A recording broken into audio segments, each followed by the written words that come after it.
अस्य अप्रामाण्यं नाशंकनीयं त्रिविधकरणश्रुतेः पंचीकरणस्यापि उपलक्षणत्वात्। छांदोग्योपनिषद में त्रिविधकरण श्रुति, वस्तुतः यहाँ पर पंचीकरण बताया है। छांदोग्योपनिषद में त्रिविधकरण मतलब तीन की ही, तेज, जल और पृथ्वी, इनकी ही उत्पत्ति का वर्णन बताया है। ठीक है, जैसे तेज से जल, जल से पृथ्वी, ठीक है, इनकी उत्पत्ति। और पंचीकरण में जैसे मान लीजिए तेज की उत्पत्ति हुई तो वहाँ पर 50% तो तेज का, और इधर 50% में दो भाग कर देंगे, 25% किसका, जल का और पृथ्वी का। इसी प्रकार पृथ्वी में 50 अंश अपना पृथ्वी का और 25% तेज का, जल का। इसी प्रकार जल, तो त्रिविधकरण श्रुति ही वहाँ पर मिलती है, तो तीन की उत्पत्ति बताया है। तो आप यहाँ पर पंचीकरण बता रहे हैं, तो उसके लिए कहते हैं इसमें अप्रामाण्य की आशंका नहीं करना, क्योंकि जो त्रिविधकरण श्रुति है उससे पंचीकरण का भी उपलक्षण शब्द का अर्थ होता है तद्ग्राहकत्वे सति तदितर ग्राहकत्वम, तद्ग्राहकत्वे सति तदितर ग्राहकत्वम, ये उपलक्षण शब्द का अर्थ है। त्रिविधकरण श्रुति से त्रिविधकरण को तो लेना ही है, साथ साथ में पंचीकरण को भी लेना है, क्योंकि अन्यत्र वहीं पर शास्त्रों में प्राप्त होता है कि आकाश और वायु की भी उत्पत्ति होती है। आकाशम वायुं च उत्पत्त्य तत्तेजो अस्त्रीजत, ठीक, ऐसे भाष्य में है। आकाश और वायु की उत्पत्ति करके फिर तेज की सृष्टि की है, तो तेज के बाद तो फिर तेज से जल की, जल से त्रिविधकरण श्रुति तो वहीं पर प्राप्त है। ठीक है, तो छांदोग्योपनिषद में त्रिविधकरण श्रुति, तेज, जल और पृथ्वी की उत्पत्ति में वो त्रिविधकरण बताया है। जैसे हमने यहाँ पर पंचीकरण पढ़ा, तो पंचीकरण में कोई प्रमाण नहीं है ऐसी आशंका नहीं करना, त्रिविधकरण श्रुति से ही पंचीकरण का भी उपलक्षण समझना। उपलक्षण मतलब उसी से ही अन्य का भी, इतर का भी ग्रहण करना। किसका, आकाश और वायु की उत्पत्ति। पंचानां पंचात्मकत्वे समानेपि तेषु च वैशेष्यात् तद्वादस तद्वाद, जैसे जो स्थूल भूत है आकाश, उसमें शुद्ध आकाश का अंश है क्या, अर्ध अंश ही आकाश का है। अन्य जो अर्ध भाग है उसमें तो चार विभक्त होकर के है, तो शुद्ध आकाश नहीं है, उसमें तो पांचों का अंश है, तो उसको आकाश क्यों कहते हैं। ठीक है, पृथ्वी में शुद्ध पृथ्वी का अंश नहीं है, आधा अंश ही पृथ्वी का है, आधा अंश तो अन्य का है, तो उसको पृथ्वी क्यों कहते हैं। तो उसके लिए कहते हैं, ये ब्रह्मसूत्र है, वैशेष्यात् तो तद्वादस तद्वाद, विशेषता होने से, पृथ्वी की मात्रा अधिक होने से पृथ्वी कहते हैं, आकाश की विशेषता होने से, आकाश की मात्रा अधिक होने से उसको आकाश शब्द से व्यवहार करते हैं। ठीक है, वस्तुतः जो पंचात्मक है, जैसे हमारा शरीर पांच भौतिक है, पृथ्वी जल तेज वायु से निर्मित है, तब भी इसको पार्थिव शरीर कहते हैं। क्यों, यद्यपि पांच भौतिक है तथापि पार्थिव कहते हैं, पृथ्वी की मात्रा अधिक होने से, पृथ्वी की विशेषता होने से। उसी प्रकार यहाँ पर भी वही है, पांच जो है वो पंचात्मक है, आकाश शुद्ध आकाश नहीं है, पृथ्वी शुद्ध पृथ्वी नहीं, पांच भी पंचात्मक पंचस्वरूप है, तथा भी इनको आकाश पृथ्वी अलग अलग व्यवहार क्यों करते हैं, तत्त की विशेषता होने। तद्वाद मतलब तत्तद व्यपदेशः, पृथ्वी व्यपदेशः, आकाश व्यपदेशः इत्यादि। इति न्यायेन आकाशादि व्यपदेशः, व्यपदेश शब्द का अर्थ शब्द प्रयोगः, व्यवहारः संभवति। तदानीम आकाशे शब्दों अभिव्यज्यते, जब ये सूक्ष्म जो आकाश है उसमें शब्द तो है लेकिन उसकी अभिव्यक्ति नहीं होती है। जब सूक्ष्म जो पांच हैं उनसे पंचीकरण प्रक्रिया से स्थूल आकाश की उत्पत्ति होती है, तब जाकर के उस आकाश में शब्द की अभिव्यक्ति होती है। शब्द तो पहले से है लेकिन सूक्ष्म जो आकाश है उसमें शब्द की अभिव्यक्ति नहीं होती है।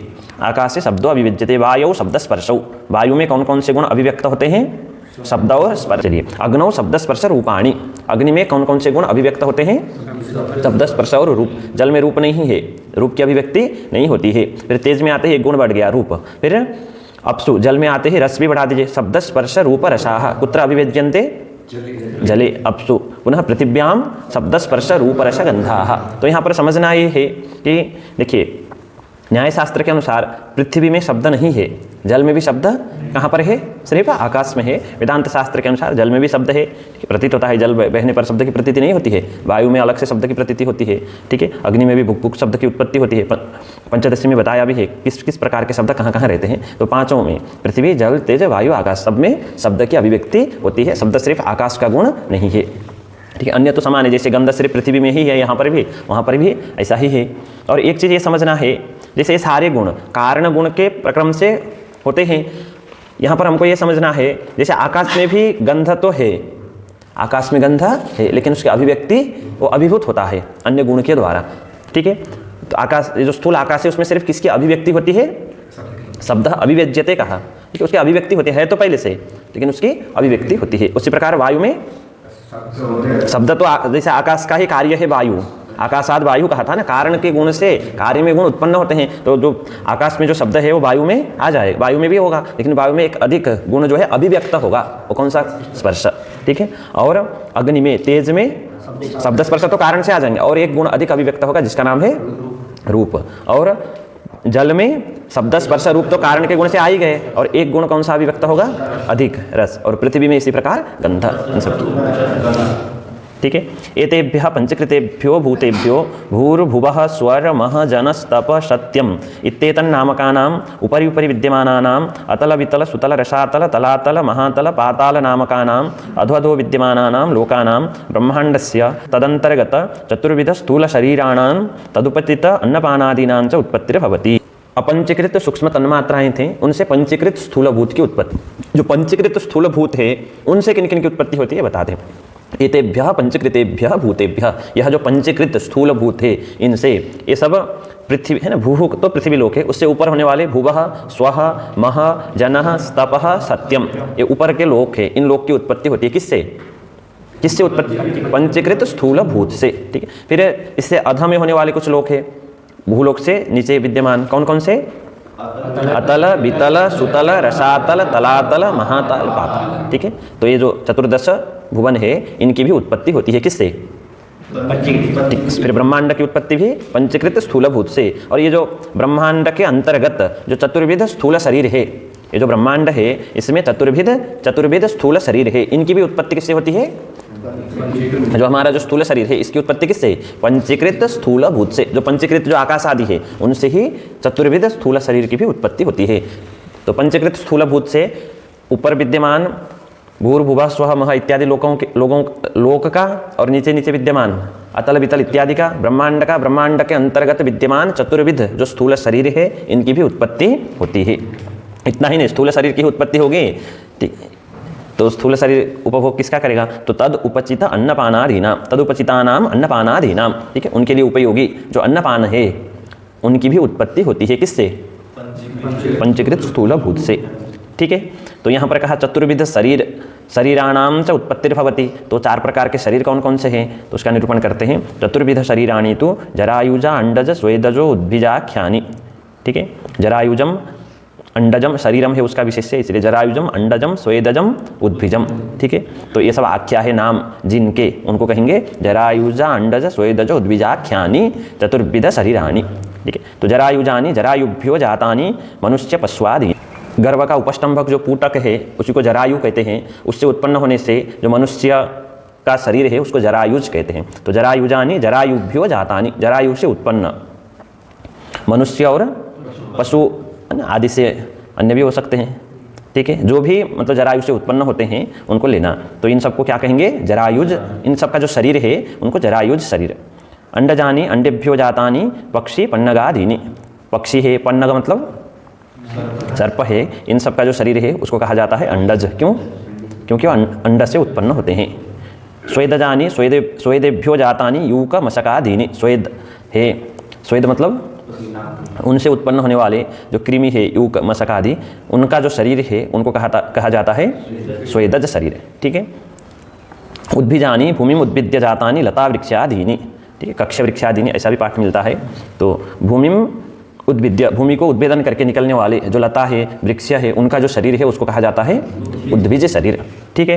अत्रापि चतुर्विध सकल स्थूल शरीरम एकानेक बुद्धि विषयतया वनवत् जलाशयवद्वा समष्टिर वृक्षवत् जलवद्वा व्यष्टिरपि भवति। अब स्थूल प्रपंच का निरूपण चल रहा है।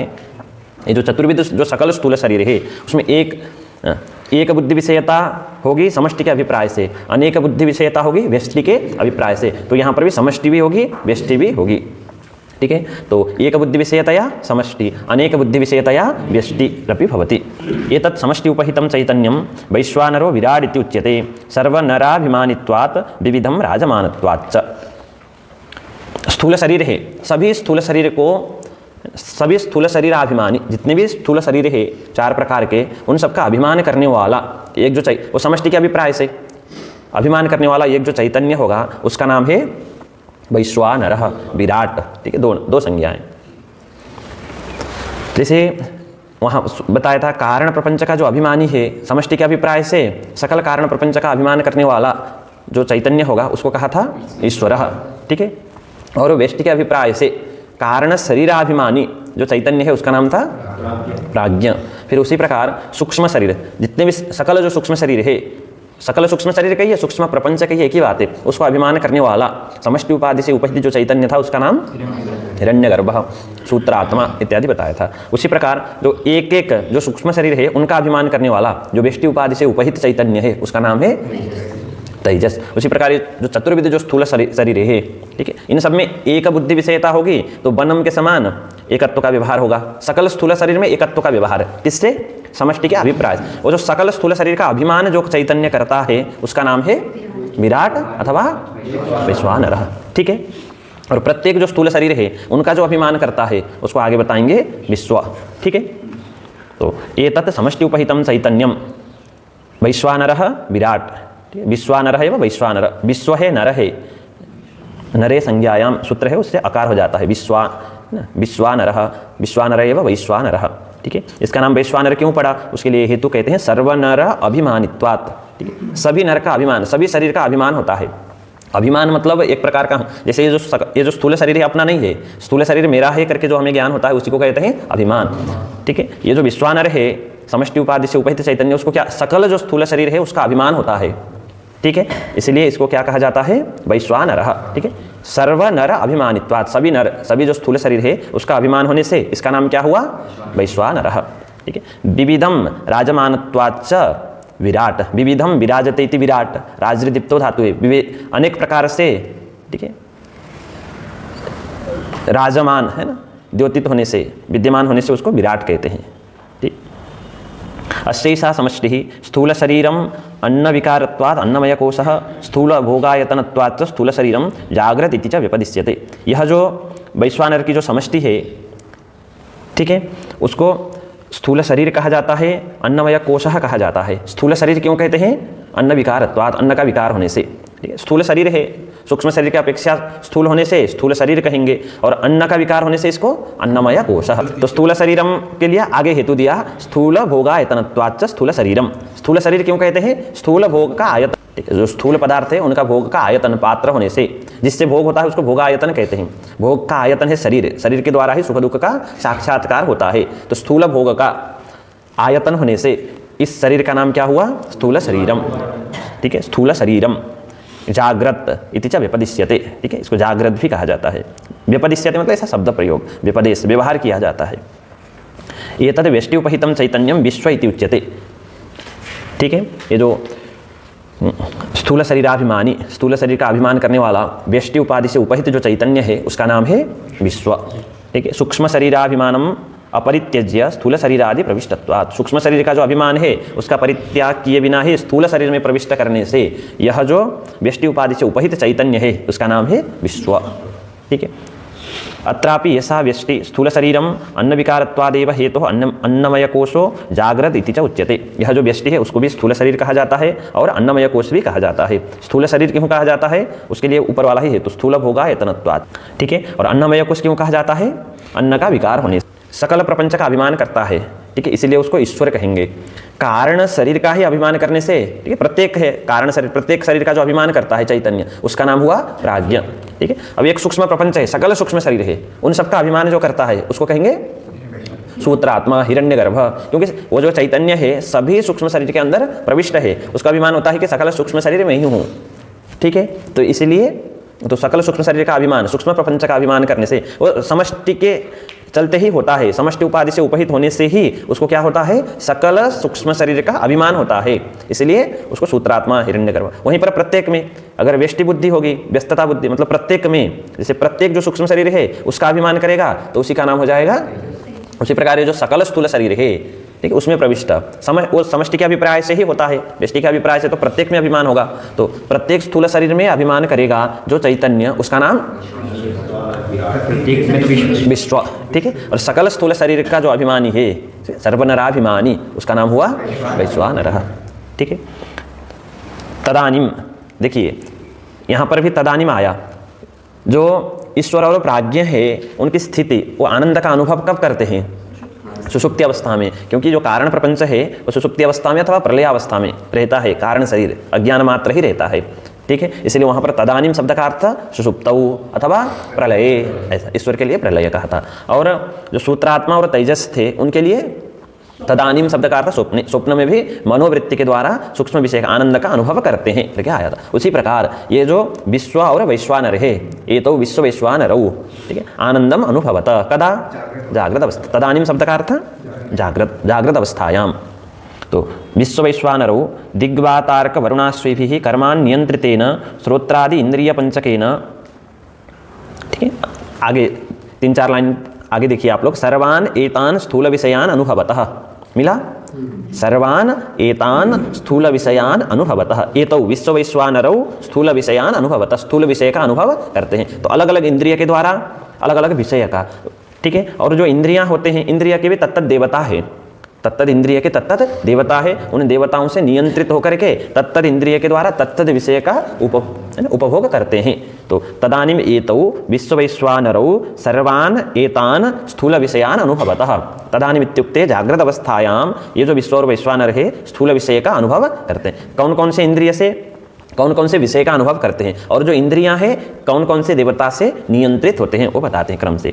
तो देखिए, दिक् वात अर्क वरुणाश्विभिः कर्मान् नियंत्रितेन श्रोत्रादि इंद्रिय पंचकेन कर्मात् शब्द स्पर्श रूप रस गंधान, ठीक है, इतना।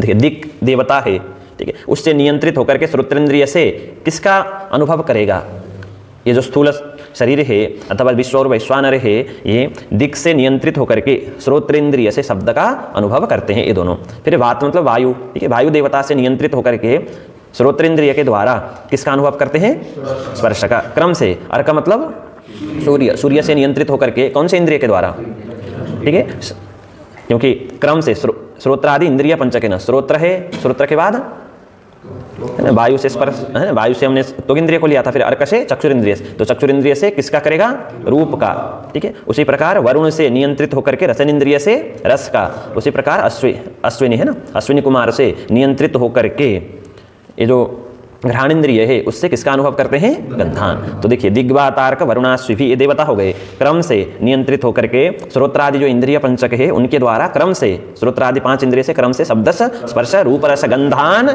सर्वान एतान स्थूल विषयान अनुभवत, इस प्रकार के स्थूल विषय का अनुभव करते। ये तो ज्ञानेन्द्रिय से, ठीक है, ये जो विश्व और वैश्वानर है ज्ञानेन्द्रिय से इस प्रकार स्थूल विषयों का अनुभव करते हैं।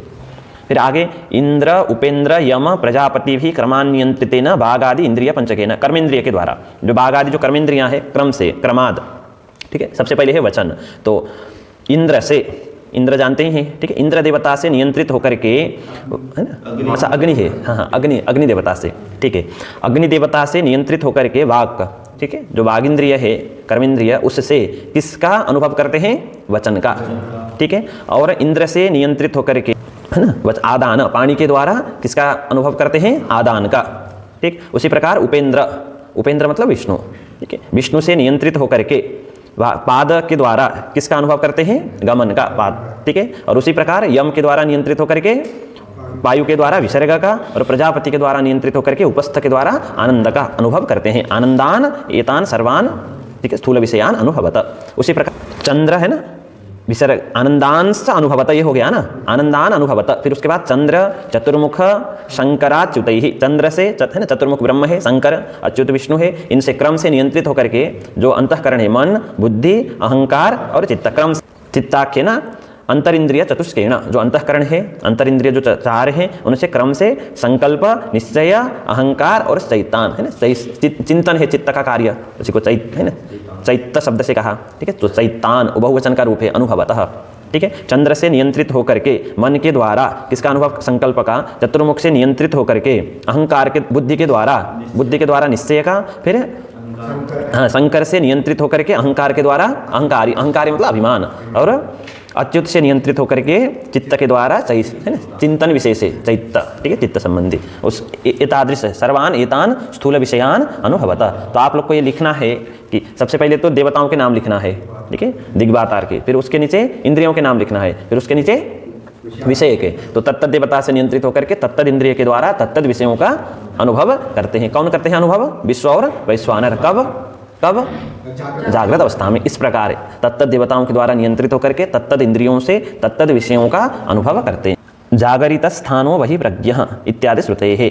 ठीक है, हर जगह जैसे सूत्रात्मा और तेजस स्वप्नावस्था में विषय का अनुभव करते हैं, उसमें भी प्रमाण बताया था, प्रविविक्त भुक्त जैसा था। उसी प्रकार यहाँ पर भी विश्व और जो वैश्वानर है वो जागृत अवस्था में आनंद का स्थूल विषय का अनुभव करते हैं। इसमें प्रमाण है जागरित स्थान, जागृत स्थान है, जागृत अवस्था है उसका स्थान है, और वही प्रज्ञ, ठीक है, जो बहिर्देश में स्थित है ना, वही प्रज्ञ जागरित स्थान, उसका स्थान जो है जागरित है, मतलब जागृत अवस्था है।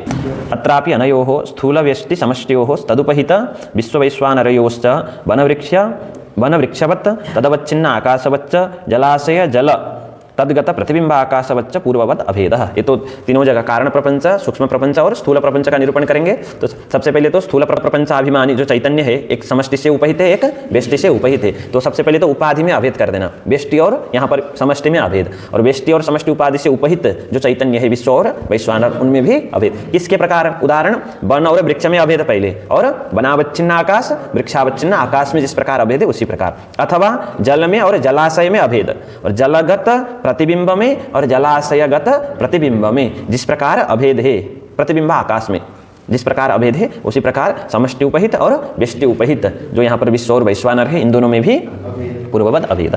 एवं पंचकृत पंचभूतेभ्यः स्थूल प्रपंचोत्पत्ति है। इस प्रकार पंचकृत जो पंचभूत है उससे स्थूल प्रपंच की उत्पत्ति होती है। तो अभी स्थूल प्रपंच का निरूपण समाप्त। एतेषां स्थूल सूक्ष्म कारण प्रपंचानामपि समष्टिरेको महान् प्रपंचो भवति, यथा अवान्तरवनानां समष्टिरेकं महद्वनं भवति, यथा वा अवान्तरजलाशयानां समष्टिरेको महान् जलाशयः भवति।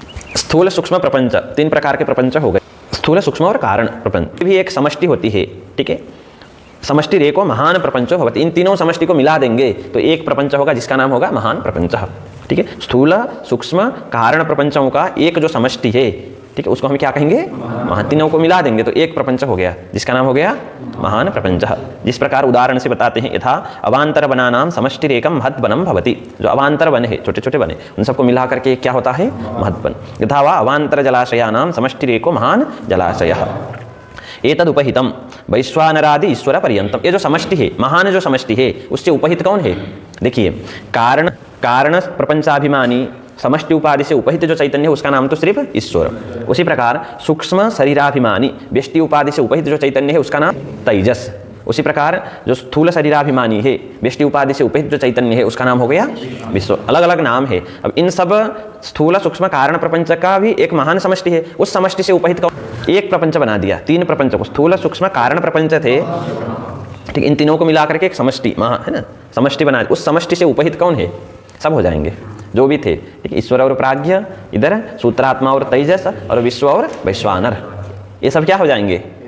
है ना, महान जो समष्टि है, समष्टि रूपी जो उपाधि है, उस उपाधि से उपहित हो जाएंगे।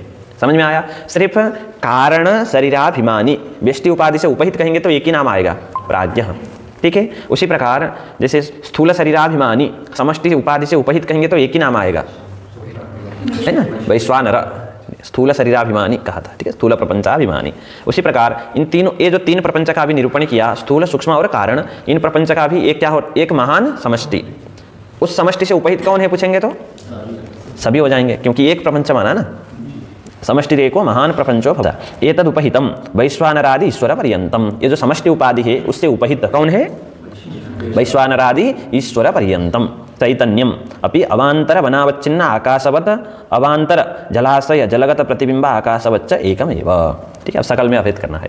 जो एतद उपहितम, एतद मतलब ये जो महान समष्टि है उससे उपहित वैश्वानरादि जो ईश्वर पर्यंत है, उनमें भी हमें क्या करना है? अभेद बताना है।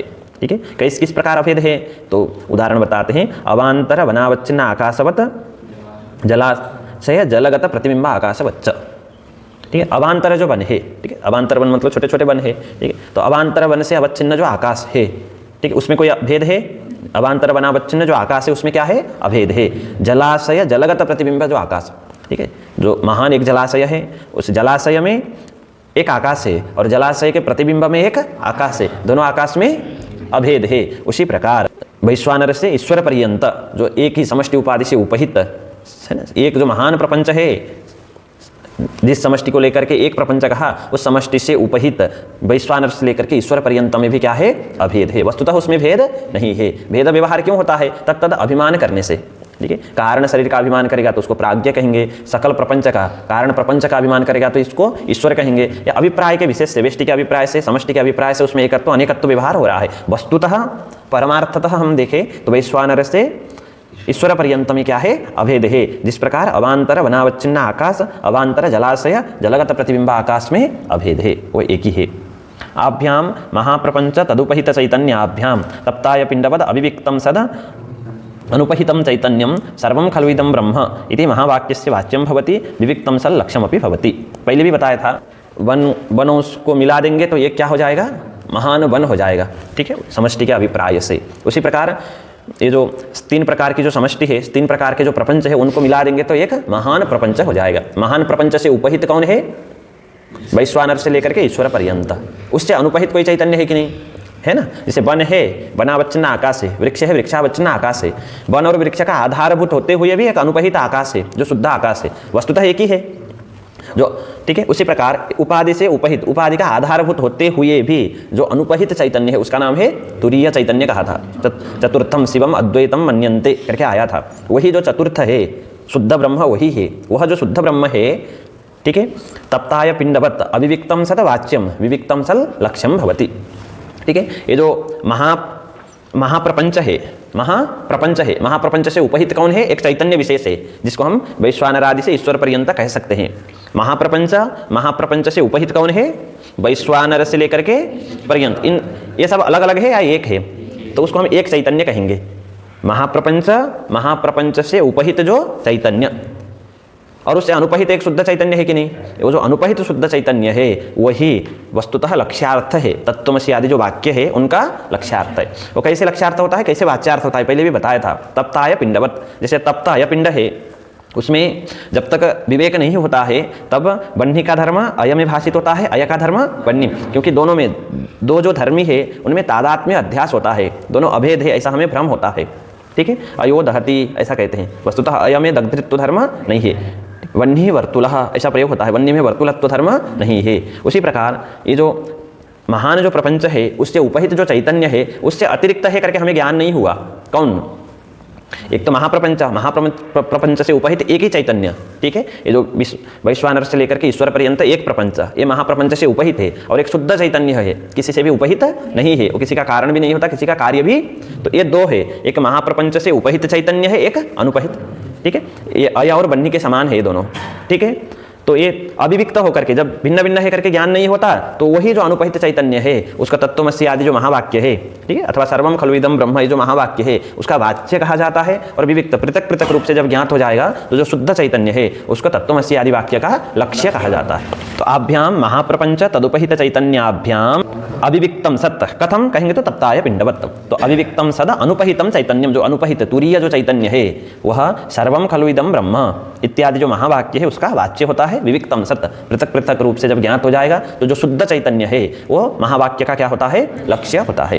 गंगा पट का लक्ष्य ना तट है, तीर है, उसी प्रकार तत्त्वमसि महावाक्य है, ठीक है। तत् शब्द से तो जो ब्रह्म है ना, सर्वज्ञत्व विशिष्ट चैतन्य, तुम पद से अल्पज्ञ जो सामने विद्यमान है श्वेत केतु, ठीक है, उन दोनों तत्त्वमसि, ठीक है, ऐसा कहते हैं। तो वो जो ब्रह्म है, जगत कारण ईश्वर है, वो तुम हो ऐसा कहने में तात्पर्य नहीं है, ठीक है। चैतन्य एक है, एक कहने में तात्पर्य है, वो लक्षणा से ज्ञात होता है, वाच्यार्थ से वहाँ पर अर्थ की प्रतीति नहीं हो सकती, ठीक है। इसीलिए जो शुद्ध चैतन्य है तत्त्वमसि सर्वं खलु इदं ब्रह्म प्रज्ञानम ब्रह्म इत्यादि जो महावाक्य है उसका लक्ष्य होता है। वो विविक्त होकर के जब अलग अलग ज्ञात हो जाएगा, किससे विविक्त हो जाएगा, ये जो महाप्रपंच है, महाप्रपंच से उपहित जो चैतन्य है उससे विविक्त हो जाएगा तो लक्ष्य हो जाएगा। अविविक्त पृथक पृथक ज्ञात नहीं होगा तो उसी को हम क्या कहते हैं, वाच्य कहते हैं। एवं वस्तुनि अवस्त्वारोपो अध्यारोपः सामान्येन प्रदर्शितः, यही है वस्तु में अवस्तु का आरोप, ठीक है। जो अधिकारी है, जनन मरण संसारानल तप्त जो अधिकारी है वह कहाँ पर चला जाता है, गुरु के पास। तो वो जो गुरु है उस अधिकारी को अध्यारोप और अपवाद न्याय से शास्त्र का उपदेश करते हैं, ब्रह्म का उपदेश करते हैं। अध्यारोप क्या है, वस्तुनि अवस्त्वारोप, असर्पभूतायाम रज्जौ सर्पारोपवत वस्तुनि अवस्त्वारोप। वस्तुतः अभी जो भी प्रपंच का निरूपण किया, आकाश आदि प्रपंच, सूक्ष्म प्रपंच, स्थूल प्रपंच, कारण प्रपंच, ये सब आरोप है। जिस प्रकार रज्जु में सर्प का आरोप होता है, पारमार्थिक नहीं है, ठीक है। तो अध्यारोप न्याय से सबका निरूपण किया, फिर बाद में इन सबका क्या करेंगे, अपवाद करेंगे, ठीक है, उल्टाएंगे। जैसे सृष्टि का क्रम उसी प्रकार जैसे स्थूल शरीर है, ठीक है, उन सबके जो कारण है, जैसे स्थूल शरीर, चतुर्दश जो भुवन है, इन सबका कारण कौन है? अपंचीकृत जो सूक्ष्म भूत है। तो जब ज्ञान हो जाएगा तो ये सब कुछ नहीं रहेंगे, क्या अवशेष रहेंगे? अपंचीकृत सूक्ष्म भूत। फिर उनका भी ज्ञान, ब्रह्म का ज्ञान हो जाएगा तो क्रम से वो लीन होते जाएंगे अपने अपने कारण में। फिर अंतिम में एक ही कारण बचेगा, कौन? जो तुरीय चैतन्य अनुपहित। तो सबका क्या हो जाएगा? फिर अपवाद हो जाएगा। अध्यारोप न्याय से सृष्टि प्रपंच को बताया, फिर अपवाद से सबका क्या करेंगे? अपवाद करेंगे, ठीक है, सब मिथ्या है करके बताएंगे, फिर एक ही वस्तु का निरूपण करेंगे। इदानीं प्रत्यगात्मनि इदम इदम अयम अयम आरोपयति इति विशेषतः उच्यते। शुद्ध जो आत्मा है उसमें भ्रम होता है, अलग अलग दार्शनिक है, तो इदम इदम इदम करके आत्मा को लेना। यह जो आत्मा है इदम शरीरम, शरीर है, कोई कहते हैं इंद्रियम, कोई कहते हैं प्राण, अथवा अयम अयम। अयम मतलब यह जो आत्म तत्व है, अयम अयम मतलब कोई आत्मा को शरीर समझता है, कोई बुद्धि समझता है, कोई मनोमय को कोई आत्मा समझता है। तो इदम शब्द से पहले आत्मा को लेना। पर इदम आरोपयति, ये जो आत्मा है ये क्या है? शरीर है, इंद्रियां है, बुद्धि है, प्राण है, मन है, इस प्रकार क्या करते हैं? आरोप करते हैं, ठीक। अथवा अयम अयम अयम आत्मा अयम अयम इत्युक्ते प्राण विशेषः, शरीर विशेषः, शरीर ही इस प्रकार आरोप करते हैं। इसलिए निर्णय करने के लिए आत्मतत्व क्या है क्या नहीं है, इसको निर्णय करने के लिए विशेष रूप से यहाँ पर बताते हैं। अति प्राकृतस्तु आत्मा वै जायते पुत्रः इत्यादि श्रुतेः स्वस्मिन्निव पुत्रेपि प्रेम दर्शनात् पुत्रे पुष्टे नष्टे च अहमेव पुष्टो नष्टश्च इत्यादि अनुभवाच्च पुत्र आत्मा इति वदति। अत्यंत जो प्राकृत है, जिसको शास्त्र की वासना नहीं है, जिसको पामर कहते हैं, कि वो पुत्र को ही क्या कहता है? आत्मा कहता है। श्रुति प्रमाण भी बताते आत्मा वै जायते पुत्र, ठीक है, पुत्र जो है आत्मा मतलब आत्मा के समान होता है, ठीक है।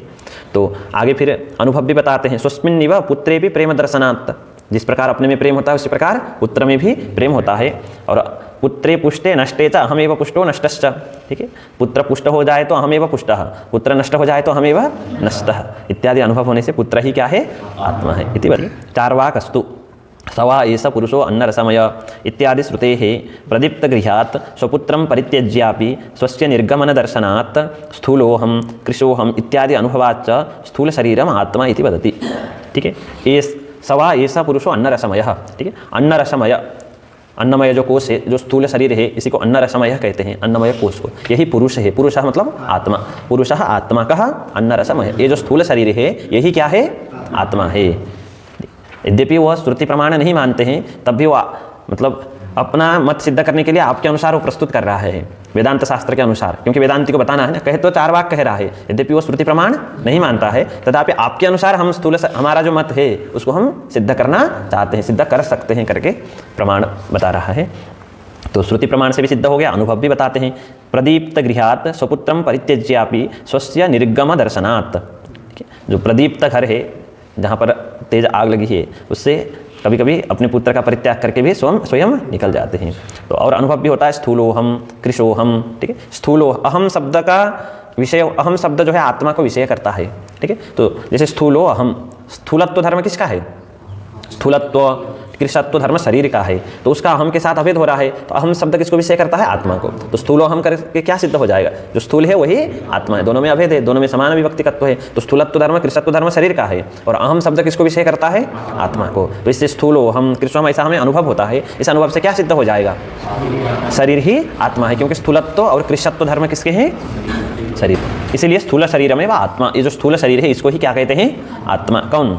चार्वाक। अपरस चार्वाक, ठीक। चार्वाक के अलग अलग मत है, कोई शरीर आत्मवादी है, कोई इंद्रिय आत्मवादी है, इंद्रिय को ही आत्मा कहते हैं। तेह प्राणः प्रजापतिं पितरम इत्योचुः इत्यादि श्रुतेः इंद्रियाणाम अभावे शरीरचलनाभावात् काणोहम बधिरोहम इत्यादि अनुभवाच्च इंद्रियाणि आत्मा इति वदति। तेह प्राणः, प्राण शब्द का अर्थ यहाँ पर इंद्रिय करना, ठीक है, ये ध्यान में रखना। तेह प्राणः प्रजापतिम पितरम इति, जो प्राण है, प्रजापति जो पिता है ब्रह्म, उनके पास जा करके कहे, ठीक है। ये कहीं प्रसंग है छांदोग्योपनिषद में। तो इस श्रुति से क्या सिद्ध होता है कि प्राण मतलब इंद्रियां ही आत्मा है, ठीक है। तो कर्तृत्व किसमें है? इंद्रियों में है, तो वही क्या है? आत्मा है, ये सिद्ध करना। इंद्रियाणाम अभावे शरीर चलनाभावात्, सभी इंद्रियां नहीं रहेंगे तो शरीर में चलन भी नहीं होता है। तो काणोहम बधिरोहम इत्यादि अनुभवाच्च, ठीक है। अहम शब्द किसको विषय करता है? आत्मा। तो काणोहम ऐसा कहते हैं, काण के साथ अहम का अभेद है समान विभक्तिक होने से, ठीक है। तो काणत्व धर्म बधिरत्व धर्म किसका है? इंद्रियों का है, ठीक है। काणत्व धर्म बधिरत्व धर्म किसका है? तो काणो हम कहेंगे तो अहम आत्मा को विषय करता है, तो काणत्व धर्म इंद्रिय का है। काण और अहम में अभेद है, तो कारणोहम इस अनुभव से क्या सिद्ध हो जाएगा? इंद्रियां ही आत्मा है। ठीक है, तो कारणोहम बधिरोहम इत्यादि अनुभवाच्च इंद्रियाणि आत्मा इति वदति। कः? अपरश्चार्वाकः। अपरश्चार्वाकः अन्यो अंतरात्मा प्राणमयः इत्यादि श्रुतेः प्राणाभावे इंद्रियादिचलना योगात् अहम असनायावान अहम पिपासावान इत्यादि अनुभवाच्च प्राण आत्मा इति वदति। अन्यो अंतरात्मा, अंतर मतलब उससे भी अंदर, ठीक है, इंद्रियों से भी सूक्ष्म जो प्राण है वही आत्मा है। ये तैत्तिरीय उपनिषद में आया है, अन्यो अंतरात्मा प्राणमयः इत्यादि श्रुति है। प्राणाभावे इंद्रियादि चलना योगात्, प्राण नहीं रहेगा तो इंद्रियां क्या करेंगे?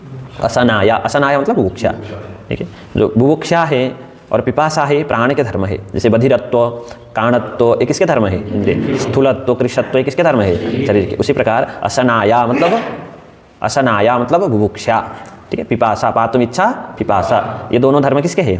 प्राण के। तो अहम असनायावान मतलब मैं बुभुक्षु हूँ, मैं पिपासु, अहम पिपासावान, ऐसा अनुभव होता है। इससे क्या सिद्ध हो जाएगा?